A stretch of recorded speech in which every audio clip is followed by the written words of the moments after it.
हे राधे, परम सौभाग्यदायक महान पुण्यजनक श्री कृष्ण की प्राप्ति कैसे होती है? प्रियाजू से पूछा।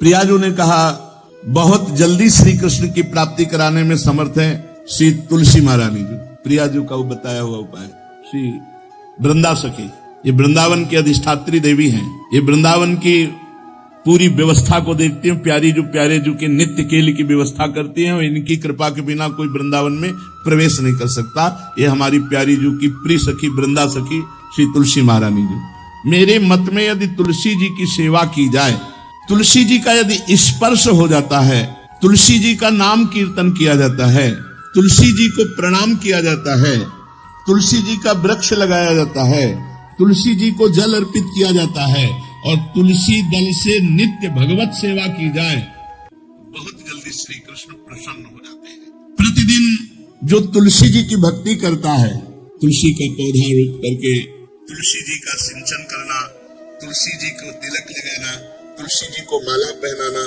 तुलसी जी की परिक्रमा करना, तुलसी जी को प्रणाम करना, वो कोटि सहस्त्र युगों तक ऐसा महान सुकृत होता है कि भगवान श्री कृष्ण के नित्य समीप रहता है जो तुलसी जी की सेवा करता है। जब तक मनुष्य की लगाई हुई तुलसी की शाखा प्रशाखा बीज पुष्प सुंदर दल से तुलसी जी सुशोभित होती है, तब तक हजारों कल्पों में श्री हरिधाम में रहते हुए उसका कभी पुण्य नष्ट नहीं होता।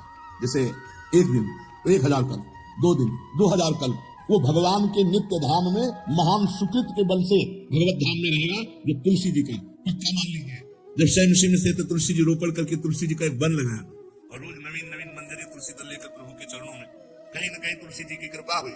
वृंदावन, ये वृंदा अधिष्ठात्री देवी वृंदावन की है, इनकी कृपा के बिना हे चंद्रादने संपूर्ण पत्रों और पुष्पों को जो उतार करके सम्मान पूर्वक पहले प्रार्थना करनी चाहिए, हे वृंदा देवी, हे तुलसी जी, भगवान श्री हरि की पूजा के लिए या प्रियाजू की पूजा के लिए हम आपके कुछ मंजरी कुछ दल लेकर के सेवा करना चाहते हैं, आप कृपा करके मुझे दीजिए, और फिर उतार ले।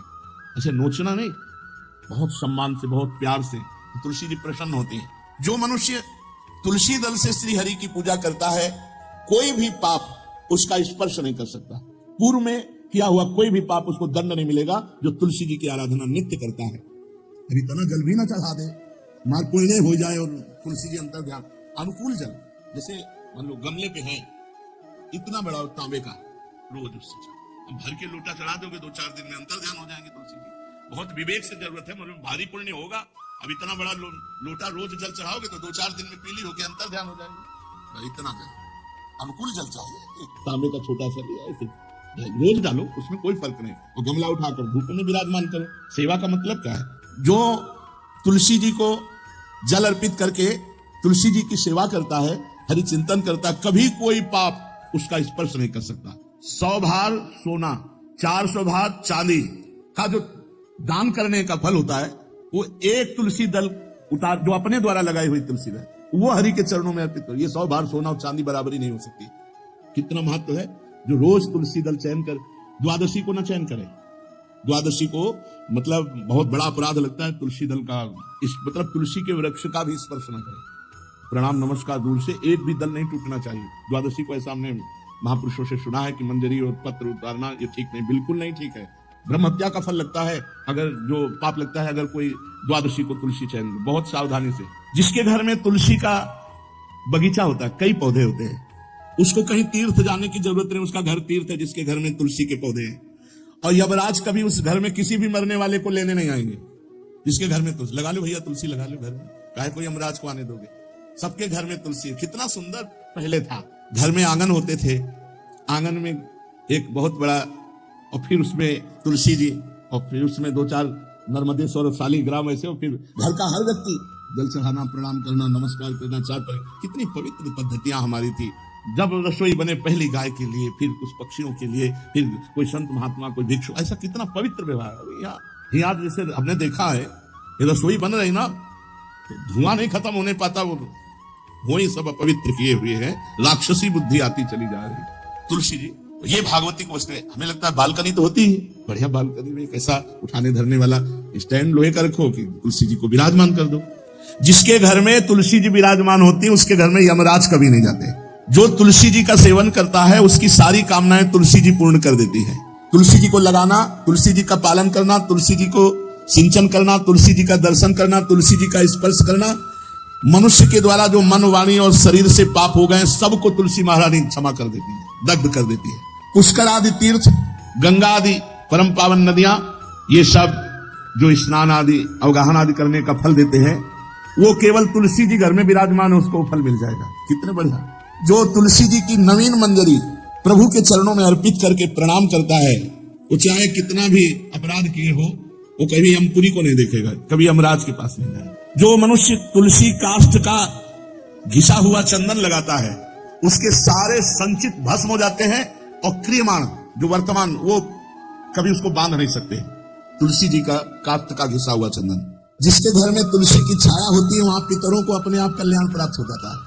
जो श्राद्ध करने से लाभ मिलता है पितरों को, घर में तुलसी लगा के जो तुलसी की छाया बड़ा पितरों को तृप्ति मिलती है। चतुर्भुज ब्रह्मा जी सारंग धनवा श्री हरि के महामहिम स्वरूप की अनुभूति करने के लिए भी कहा है कि तुलसी जी का महान महात्म्य, अगर तुलसी जी का सेवन करे तो भगवान श्री हरि की महिमा को जान जाएगा। स्त्री हो या पुरुष, पुरुष नपुंसक नारीवा जीव चराचर कोय, सर्व भाव भज कपट तज मोहि परम प्रिय सोय। शरीर वर्दी है, हमारी पोशाक है, हम सब एक हैं, आत्मस्वरूप है, कुछ अलग नहीं है। शरीर केवल पांच भौतिक है तो सबका पांच भौतिक है, उसमें चिन्ह है स्त्री पुरुष के पास, इसके लिए भगवान की आराधना निषेध थोड़ी है। जो स्त्री या पुरुष श्री तुलसी जी के काष्ठ के मन के बना के, जैसे छोटी कंठी या बड़ी माला धारण करता है, श्री कृष्ण उसके बस में हो जाते हैं। यह है तुलसी जी की महिमा। परम सुहाग श्री कृष्ण मिल जाते हैं, और कौन सी भी हमें उपलब्धि चाहिए। हे गोपनंदिनी, तुलसी जी का सेवन करने से श्री कृष्ण वश में हो जाते हैं। जो तुलसी की माला से नाम जप करता है, काउंटर वाली बात तो स्मृति के लिए भाई है, हम निषेध नहीं करते, नहीं बहुतों के भजन बंद हो जाएंगे, पर हम इतनी महिमा जरूर बता देते हैं कि तुलसी माला से जो नाम जप किया जाता है उससे आध्यात्मिक सिद्धि बहुत जल्दी होती है। गुरुदेव भगवान कहते हैं जो अंगुलियों से रगड़ होती है मनका से, उसमें आध्यात्मिक ऊर्जा शक्ति तुलसी माला से। प्लास्टिक भाई करो, निषेध नहीं करने, बंद हो जाएगा, वो भी राधा राधा कहना, वो हमें बंद नहीं करना, हम कह रहे हैं तुम जैसे बने वैसे करो, लेकिन माला का बहुत बड़ा प्रभाव है। तुलसी परम पवित्र भगवान श्री हरि की प्रिया, और उनके काष्ठ को जब हम ऐसे नाम के साथ विशेष ऊर्जा शक्ति, आध्यात्मिक शक्ति हमें जागृत होती है। हो सके जिनको ऐसा बन सके तो छोटी एक वो आती है सुमिरनी, उसको रख लो अपनी जेब में, रख लो, उससे करो। और नहीं है भैया तुम इसी से करो, नाम जप करो, भाव को भाव न काले सो, नाम जपत मंगल की सो। सुंदर सुंदर तुलसी जी के वृक्षों के समीप बैठ करके जो अनुष्ठान किया जाए वो बहुत लाभदायक। श्रीमद् भागवत का, गोपाल सहस्त्र नाम का कोई भी पाठ तुलसी जी के समीप विराजमान करके किया जाए। आचार्य को बुला करके तुलसी पूजन करना चाहिए। विविध प्रकार के अनुष्ठान, अरे तभी तो सब मंगल होता है। पहले था, हमने देखा है, 4 बजे माताजी दरवाजे के सामने लीपती, रोज का काम, जो पुराने घरों में देहरी के आगे आके सुन 4 बजे लीप करके वहां अपना चौक पूर के दीपक जला, क्या पवित्रताएं थी, क्या मंगल था। जब किसी को निमंत्रण दिया जाता था सबके पैर धोए जाते थे, सुंदर बिछौना बिछा करके उसमें बैठकर पत्तल, गज के सकोरा, कुल्हड़, ऐसे भोजन पाया, कितना पवित्रता। जो हमारे